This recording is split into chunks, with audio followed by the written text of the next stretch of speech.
Europe is at a pivotal moment. The continent is grappling with economic turbulence, political instability, and fierce global competition, raising a pressing question.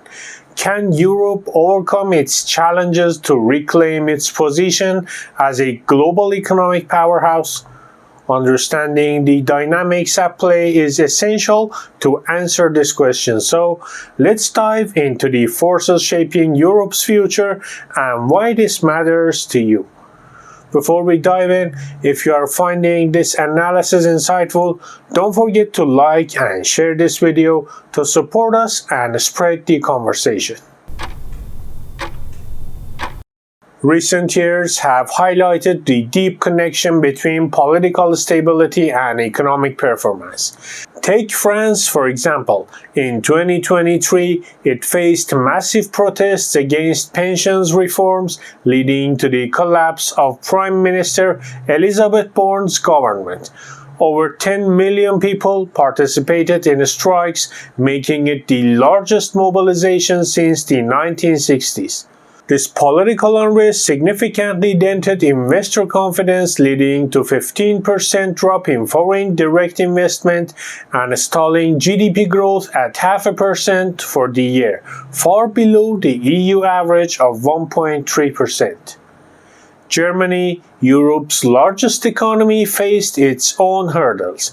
Strikes in the automotive sector disrupted production at Volkswagen, delaying its electric vehicle rollout.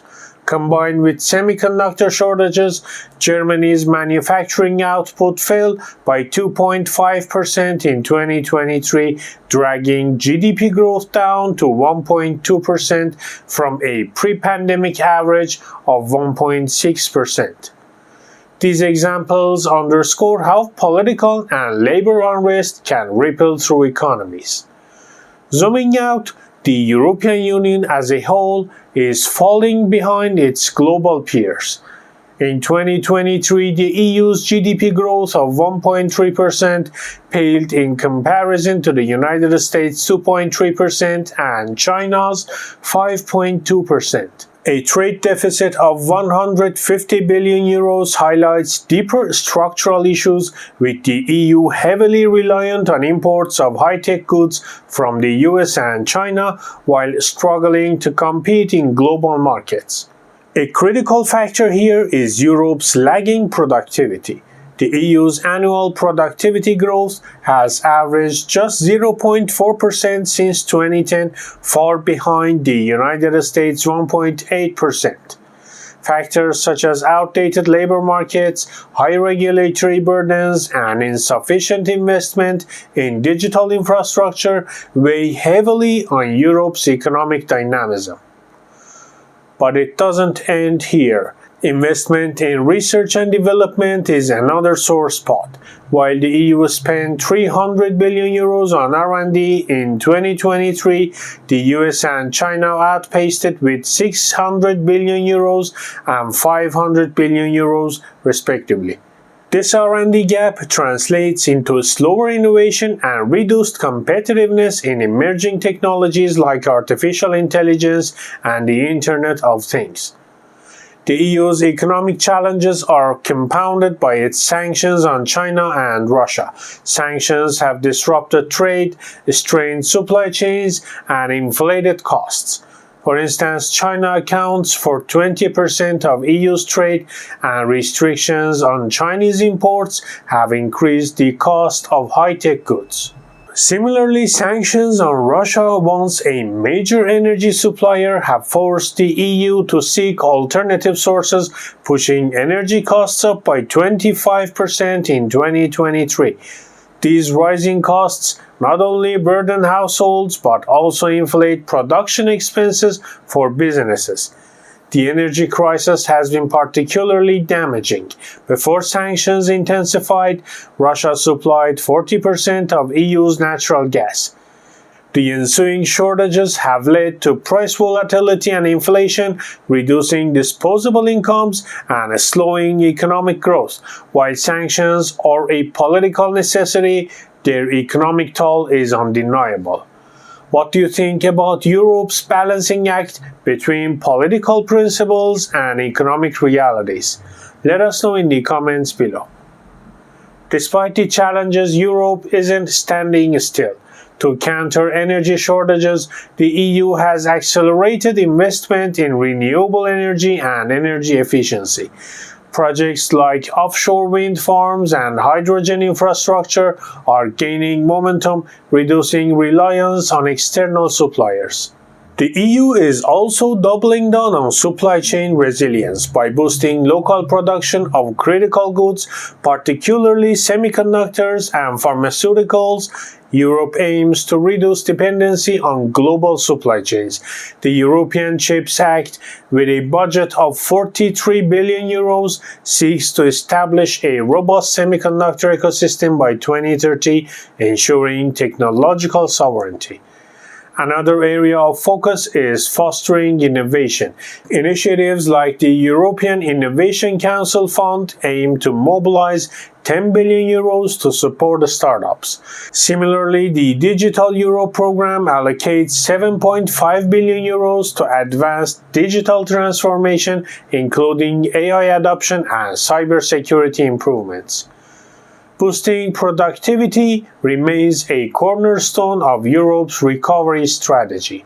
High-tech sectors such as Germany's automobile technology and the Netherlands' semiconductor manufacturing are leading the charge with annual productivity growth of 2 to 3%.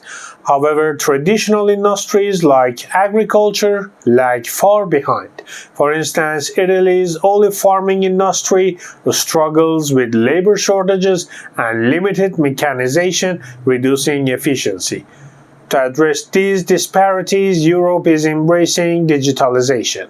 Projects like Italy's Agro-Digital Initiative aim to integrate IoT and AI into farming, enhancing efficiency and sustainability. Additionally, regulatory reforms to ease business operations and improve labor market flexibility are being prioritized to unlock growth.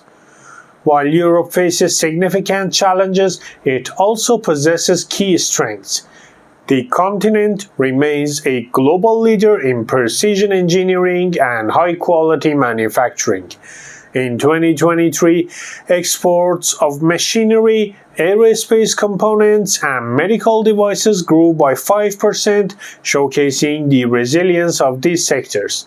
Strategic investments in advanced industries like robotics and green technologies could further bolster Europe's economic prospects. The European robotics market, for example, is projected to grow at a compound annual growth rate of 12% through 2030, driven by demand in automotive, healthcare, and logistics industries. Collaboration among member states will be vital. Joint initiatives like the European Green Deal and the Recovery and Resilience Facility, with its 800 billion euros budget, aim to harmonize policies and pool resources for collective growth. Platforms like the European Institute of Innovation and Technology also play a key role in fostering collaboration across academia, industry, and government. Europe's economic challenges are daunting but not insurmountable. By addressing productivity gaps, fostering innovation, and promoting cohesive policy making, the continent can navigate its way out of the current crisis, leveraging its strengths in manufacturing and engineering while investing in emerging technologies will be crucial. If Europe can modernize its industries, support startups, and streamline regulations, it stands a strong chance of revitalizing its economy.